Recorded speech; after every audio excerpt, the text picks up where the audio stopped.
ճիշտ է, չենք սպասում, բայց դա ուզիչ է, երբ որ մարդը շնորհակալ է լինում։ Ես միշտ ասել եմ, հայր ասում են, չէ, լավություն արա ու ջուրը կճտի։ Այդ պրինցիպով ենք ապրում, բայց երբ որ ջուրը չես գցում, հետադարձ շնորհակալություն է ստանում, շատ է գոհացնում, հետը ուրախացնում էլ է նույնիսկ էլի։ Ընդհանրապես գոհունակությունը, երախտագիտությունը ես համարում եմ բազային ամենահրաշալի զգացողություններից ամենակարևոր մի բան։ Իհարկե, ինչ-որ կապ պետք է լինի էլի, եթե դու որպես մարդ ես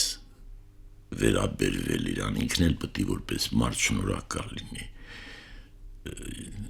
Ես չեմ սիրում մարդկանց, որ անշնորհակալ են, կամ մոռանում են ինչ է արված։ Դա համարյա դավաճանություն է, գիտեք, անշնորհակալ մարդը դա համարյա դավաճան է, որտեղ դավաճանները հիմնականում եղել են անշնորհակալ մարդիկ։ Օրհնանքով էլ կարելի է շնորհակալ լինել, վերջո հիշել այդ լավ գործը, դա արդեն շնորհակալություն է, միշտ չի որ հենց վարձատրույց լինես հենց այդ չափով, բայց կարող ես ուրիշին անելով որևէ ձևով։ Պարոն Գասպարյան, ինչի կարիք ունի մեր երկրում վաստակաշատ մարդը, տարիքով մարդը, որ արդեն աշխատանքային թոհուբոհից այսպես ազատվել է ու մի քիչ անցել է հանգստի։ Ինչ է ամենաշատը պետք նրան։ Այդ լավ ասեցիր, հանգստություն է պետք, բայց ակտիվ, որովհետև եթե մարդը ոչինչով չի զբաղվում, նա արդեն մեռած է։ Սուս ամենածանր ժամանակ սկսեց գրել։ Երբ որ ասենք թե շարժվելը դժվար էր իրան հետ կամ նա սկսեց անիմուտ գրել եւ շատ հետաքրքիր գրեց։ Ես հիշում եմ ու ասեց գրողներից էր մեկ ասեց այ մարդ լավագույն տասնյակի մեջ է մտնում մարդը որպես գրող։ Այսինքն այլի գործում էր։ Հանգստությունը մենք կունենանք երկար։ Իսկ ես երկրում, իսկ ես եթե դու ապրում ես, դու պետք է գործես։ Արարես։ Առանց դրան անիմաստ է օդը փչացնել։ Նենց որ ես կարծում եմ, որ տալ հնարավորություն, օրինակ գիտիսում, Շեպկինսկիում, Շուկինսկիում ռեկտորները մինչև կյանքի վերջ էին աշխատում։ Իսկ ստասում են 60-ը լրացավ արդեն վերջ, այն չի վերջ է մարդ։ Մեր աղորդման իմաստն էլ դա է, որ 60-ում երկրորդ շնչառություն պիտի վերցնի մարդը։ Դու պիտի, հա, դու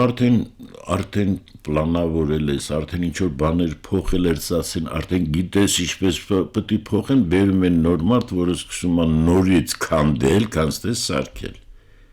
Շատ դժվար է, որտեվ դառնալ էս մեծ օբյեկտի տնօրեն։ Մարդը դա չի կարողանում կառավարել մի 20 հոգուց, նա իրավունք չունի 100 հոգի կամ 1000 հոգի կառավարել։ Չի էլ կարող, եթե անգամ իրավունք տրվի։ Չէ կարող է, բայց վատ։ Դե։ Եվ ի վնաս այդ հաստատության։ Հա։ Շատ է տենց բաներ կա։ Ես միշտ ուզում եմ օգտակար լինեմ։ Եվ միշտ չի որ ասում եմ, որովհետև կան մարդիկ, որոնք չեն սիրում, որ իրանց ասում են, իրանց թվում է, որ իրանք ամեն ինչ գիտեն, ես էլ ամեն ինչ չգիտեմ։ Ես էլ մինչև այսօր սովորում եմ շատ բաներ ինձ համար։ Մարդը պետք է ամբողջ կյանքը կրթվի։ Լենինը ճիշտ էր ասել, փաստորեն սովորել։ Այդը մի բան է թխեշ մարդը պետք է ճիշտ ասեր, չէ։ Հա, բայց չէ, շատ բան է ճիշտ ասել իմիջալից Լենինը։ Ուղղակի սրիկա է եղել, թե չէ մնացածը Այդ երկիրը քանդելը հեշտ է։ Երկիր քանդել հեշտ է։ Երկիրը քանդեց այդ։ Երկիր քանդել հեշտ է։ Հո շատ հեշտ է։ Փոքր երկիրը շատ հեշտ է քանդել։ Մեծ երկիրն դժվար է, բայց կարողացավ ինքը քանդել։ Հայաստանի հերանիցը չսախ բաժանեց ուրիշներին։ Դա էլ մի քիչ պատմությունից։ Եվ գիտեք ինչա ինձ համար ամենակարևոր, որ այսօր դպրոցները խեղճացել են։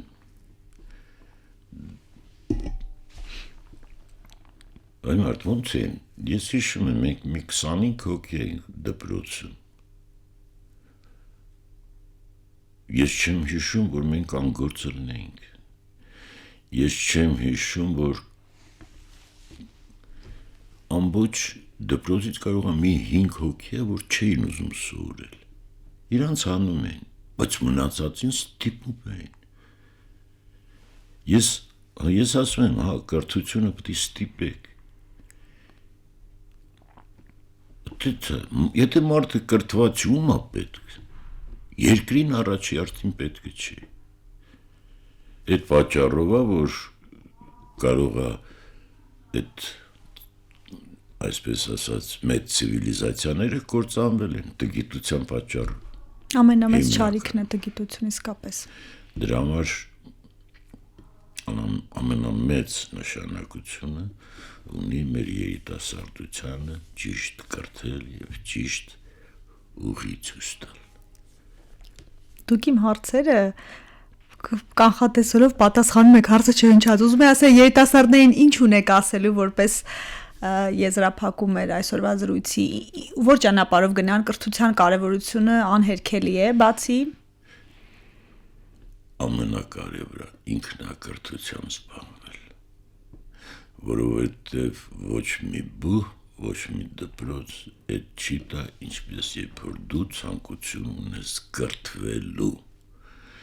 իսկ կրթվելու համար այդ փաստորեն տիեզերական ցանցը, որի մեջ դու պետք է անսահման, որ դու պետք է ինչքան կարող ես տիրապետել այդ սահմանը մեծացնելու համար։ Մեծ մարտահրավերը ինչքան գիտենք, թե ինչքան չգիտենք։ Երբ Շնորհակալություն հետաքրքիր զրույցի համար, եթե բան կար, որ չեմ հարցրել եւ կուզեք ասեք լավատեսությամբ ավարտենք, լավատեսեք երկրի ապագայի, ընդհանրապես լավատես մարդ եք, օգնում է դա ձեզ։ Ես պայքարող մարդ եմ։